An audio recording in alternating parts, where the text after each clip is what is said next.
So this is a great old journal that I've made. The book I think is just beautiful. It's actually Heidi.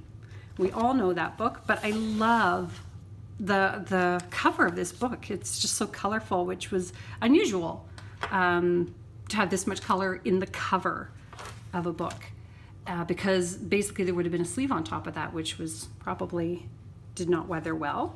So in the front here, I made two really interesting and fun tags. This is an advertisement out of an old magazine to people who want to write but can't get started. And what better way than to have a journal?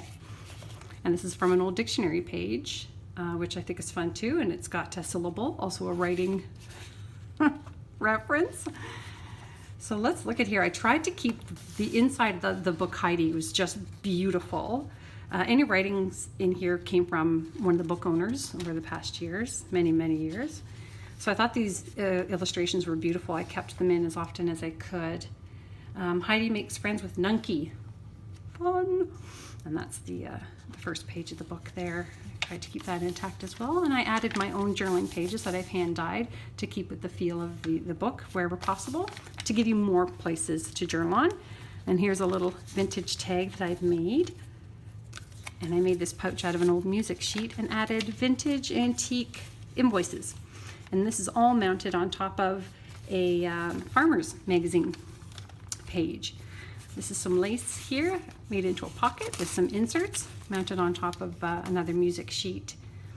Another belly band here on another children's music book page here. And then I just made another tag here for you to journal on front and back. And another one here. And there's a great instruction page from a sewing pattern. Isn't that great? Remember those? Actually, we still wear skirts like that. This is an old cigar band that I was able to salvage on top of a very old music sheet piece made into a tag for you to journal on. And you can use the front or the back of this little pouch that's made out of a music page. And there's also more embellishments here, all made out of antique dictionaries and music sheets. A little butterfly here. And then this is an old Pearl Shop invoice.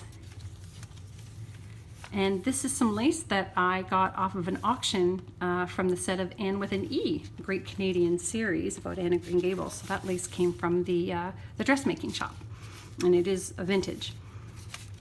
And that's again on top of another very old magazine page for farmers and gardeners. There's another journaling page. And speaking of patterns, look at this great pattern. I love this. Remember from Eaton's? If you were from around here, you remember Eaton's. And then of course down here, I've sealed the bottom, but that's the old ruler they would have used. And then in the top there, or sorry, in the side, you can tuck your own pieces of paper into. Keep all your memorabilia and more inserts in there so you can add. This is from an old Canadian trees book. Some great illustrations there. And this page is one of my favorites. It's from a bookkeeping ledger that had some blank pages at the back that I was able to salvage from the early 1920s, so 100 years old. And I love that they hand stamped the numbers on the pages. I just love it. The amount of work that went into just making a ledger is exhausting to think about. This is a hand-typed page down here, a story page. This would have been the carbon copy, so the whole story was done on about 50 pages. And to make more copies, they used about 3 or 4 carbon pieces in their typewriter.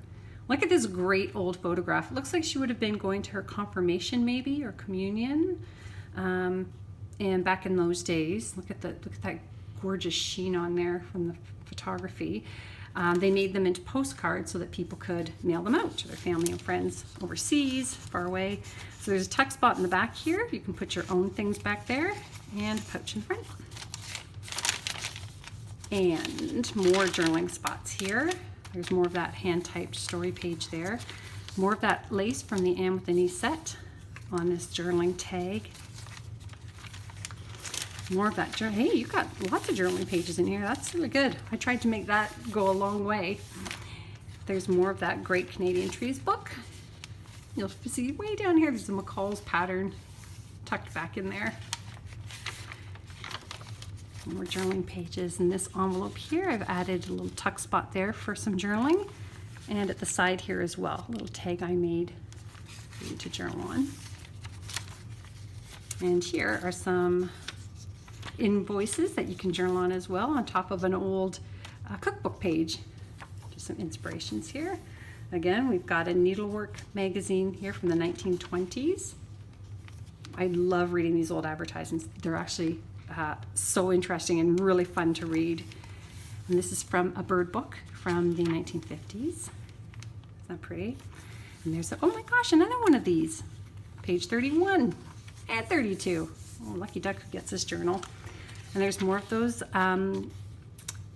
advertisements from one of the Needleworks magazines. And another inspirational page. And this is from another cookbook.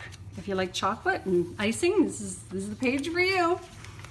And I put more journaling pages in here, which are really old invoices. And this really old tacky postcard, which I think is hilarious. So you can journal on the back of that as well. There we go. And then the back of the book, the Heidi back there. So a lovely book. It's 60 pages, and this one is going for $45. First come, first serve.